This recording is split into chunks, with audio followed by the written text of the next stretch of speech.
Welcome, listeners. As promised, 2 creepy listener stories just for your ears. Oh, I love listener stories. Our first story is A Twisted Tale, Birth of a Demon by Tom Keithley, and our second story is Beyond the Black Door by Theredbregade 621. Now, these stories are listeners that send their own creative works in. Listeners like you listening right now. Never have I said that word so many times. If you are an aspiring author, enjoy creative writing, and feel that you have a story in you waiting for the rest of us to hear, go for it.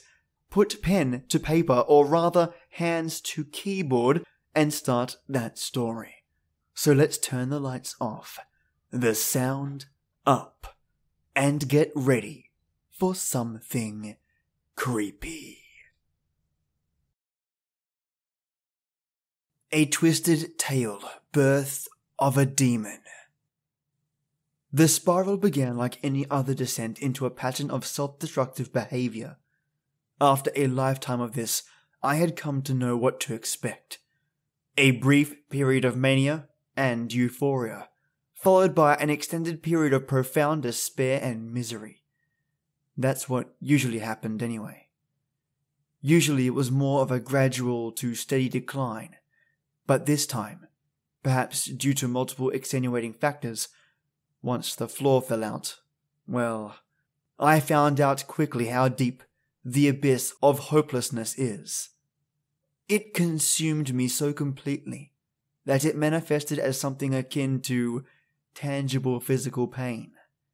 I had no control over my thoughts, as they spun through my head too quickly for me to process, before being replaced by something else.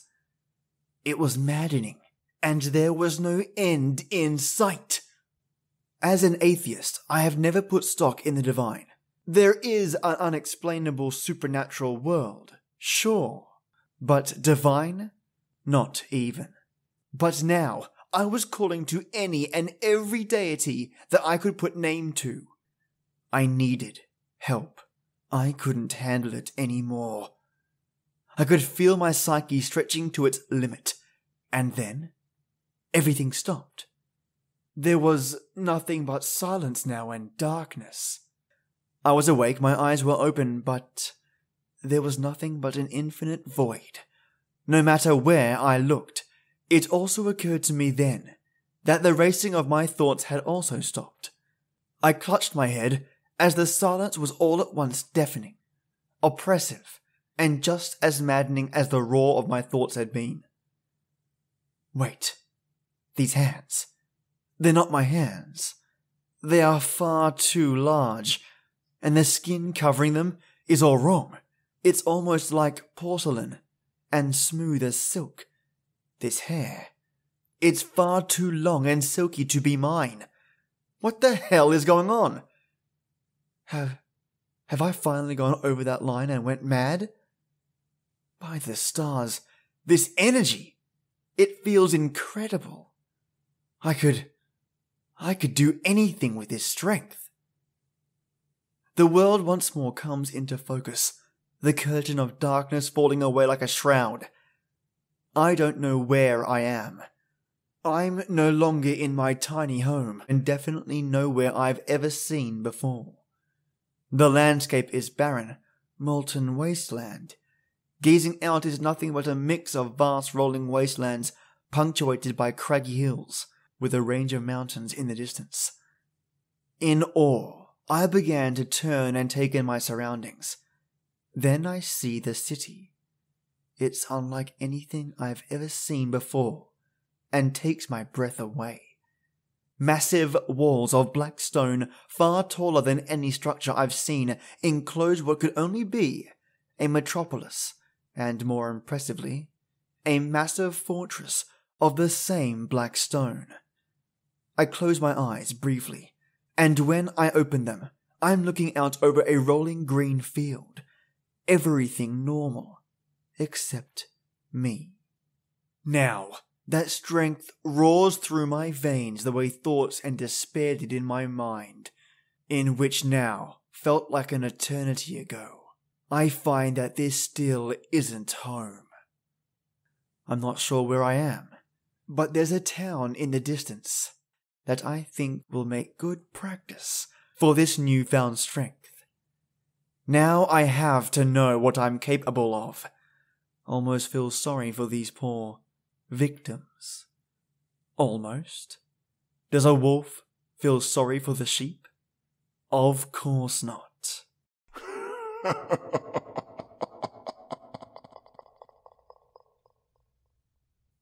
A creepily awesome short story by Tom Keithley. The title is A Twisted Tale, Birth of a Demon. Our next story is Beyond the Black Door. Let's dive right in. Beware that when fighting monsters, you yourself don't become a monster. For when you gaze long into the abyss gazes also into you. Friedrich Nietzsche. Hello, my name is Alexander Emberus, the famous detective of New York. Don't get me wrong, I ain't no Sherlock Holmes. I'm a real detective. Oh well, was a detective anyways. I'm getting off track. I didn't bring you here to give you my life story. Now let's see, where to begin? Yes, it all started 34 years ago, in the year 1984. I was relaxing in my rundown apartment, bottle of brandy in one hand, the big kidnapping case file in the other.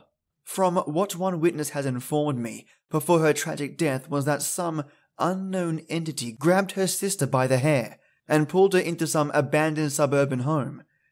She explained in great detail, but she made it seem like some magic wand made her go poof. The girl's terrified expression, however, was the only reason I took this mystery seriously. Closing the file, I sighed and pinched the bridge of my nose. Police have checked the building and found no sign of the missing girl. In fact, that very day, more people started going missing. This only added more stress on my already troubled mind. Where the hell are they? I screamed and threw the file at the wall. It made a low thud noise before sliding down onto the floor. Much to my surprise, the thing opened and an unfamiliar paper slid onto the floor. Getting up from the comfort of my lazy boy, I walk over and pick up the paper, or rather, a note. Written in red letters was the following phrase: Alzalma Motherozzi Zelgado? Just speaking those vile words left a foul taste in my mouth. Looking back now, I wish that I just kept my mouth shut. What followed next was something out of a horror movie. Furniture shook, whispers audibly cried out from the shadows. They spoke in a language not of this mortal realm.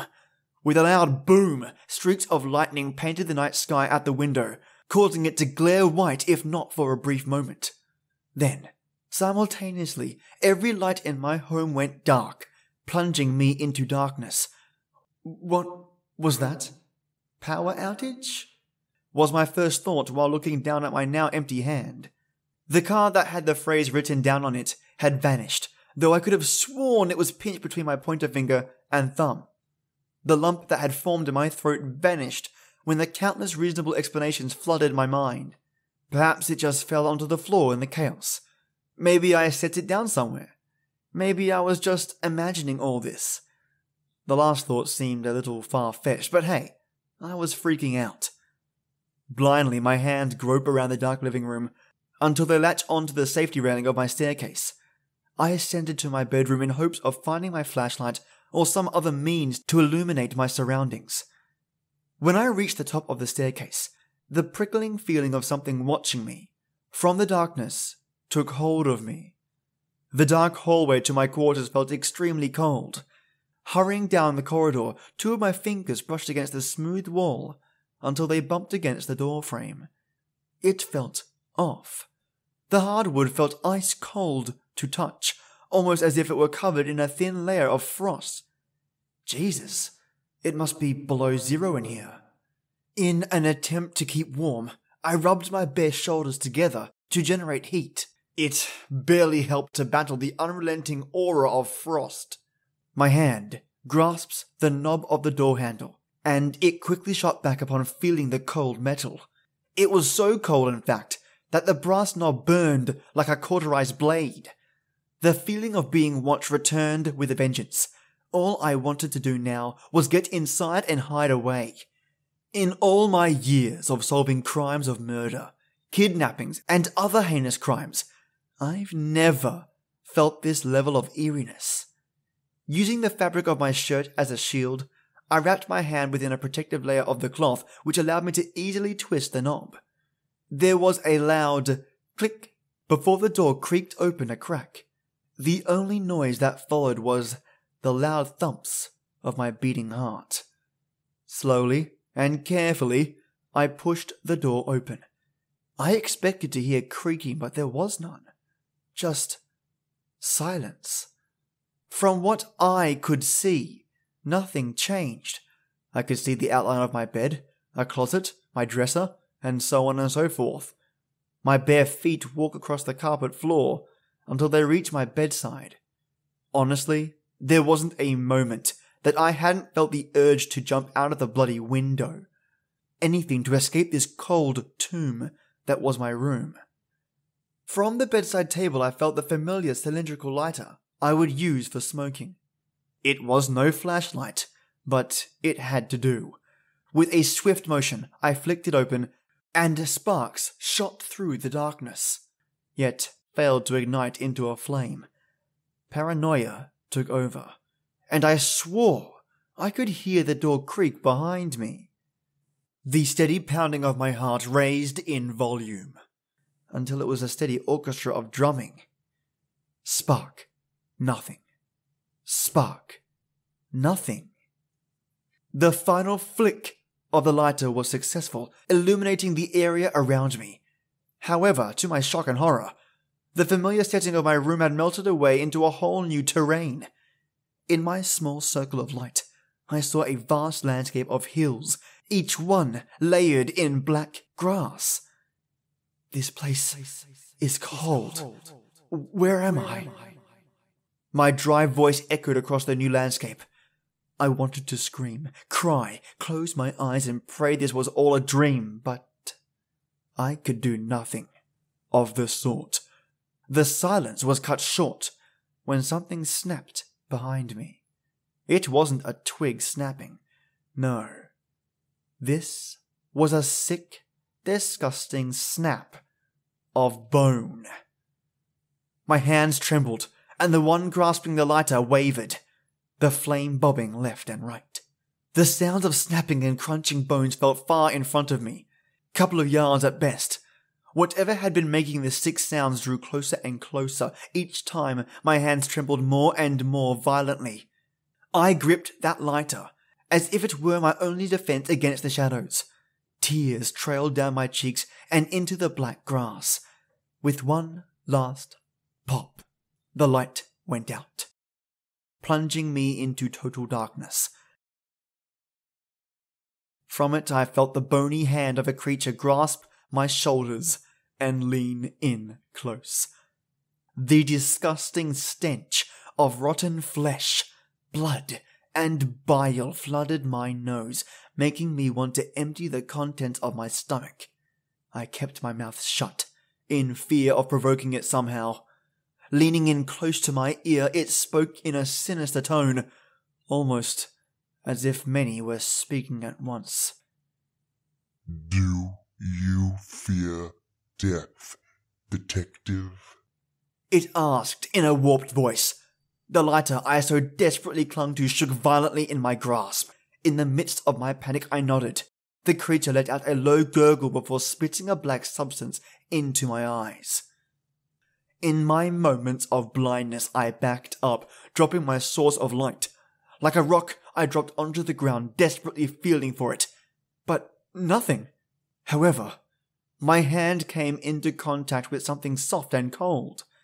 After further investigation, I felt the smooth, metal lighter further up the squishy object in question. Thankfully, the bloody thing lit up on the first try. Honestly, I wish I hadn't. My eyes widened and my jaw nearly fell to the floor. I was looking at the nude and defiled corpse of the missing girl from the case. Her stomach had been sliced open, spilling entrails into the grass.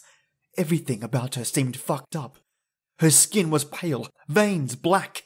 The girl's once young and innocent face had decayed to the point of it appearing to be a fleshy skull with hair.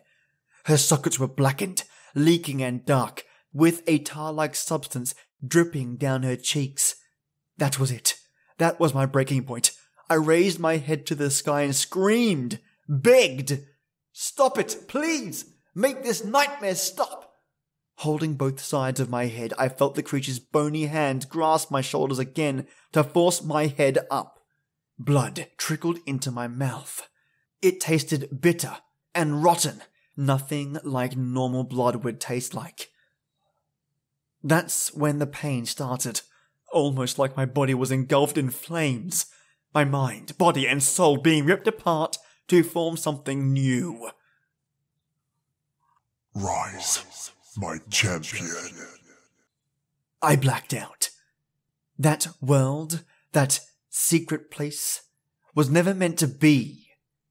Whoever, whatever dwells within that plane of existence took them all.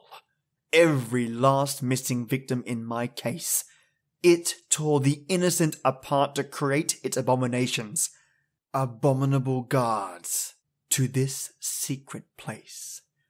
Those that do leave that damned place are no longer human, only monsters disguised by the flesh of the deceased. They serve it, and will only answer to it. Don't believe me? Well, I guess you must be new around here. I assume you found one of the gateways to the secret place. Which one was it? The black key? The mirror? Maybe the ring? Or were you unfortunate enough to stumble upon my bloated corpse beyond the black door? And this concludes Beyond the Black Door by the Theredbregade 621. And wow, both these stories were excellent and spine-tinglers. And both, of course, are from listeners. Goodness, so much talent in those that listen to the podcast. I really, really love it when people send their stories in to me. Our first story is definitely asking for a sequel, Tom. I'm imagining a story jam-packed full of gore, destruction, and mayhem. A story that, of course, has a lot of potential, and one that I'd love to read. So, Tom, if you do have another story up your sleeve, by all means, send it my way. And our second story by the Theredbregade 621 is a tie-in to the previous story regarding the Black Key that they submitted to the podcast previously, and that was an absolute spine chiller as well. I'll include that in the episode notes for easy finding. As they say, everyone has a book in them. I mean, not physically, I hope. I mean, that would raise a variety of questions like how, why, and what genre. So if you have a story in you, figure of speech that is, send your creative work via email at StoriesFablesGhostlyTales@gmail.com. And I'd love to narrate it and share it with all these lovely listeners. After all, that's what I do on this platform. And for those who are unsure of whether they have it in them or not, try and get that ball rolling. Even if it's 50, 100, 200 words in a week, keep the ball rolling and just start. Some of you might even find that once you start writing, you won't be able to stop. So give it a shot. And stay tuned for tomorrow, where I'm feeling like some creepypastas or even something very different. We'll see. And as always, till next time.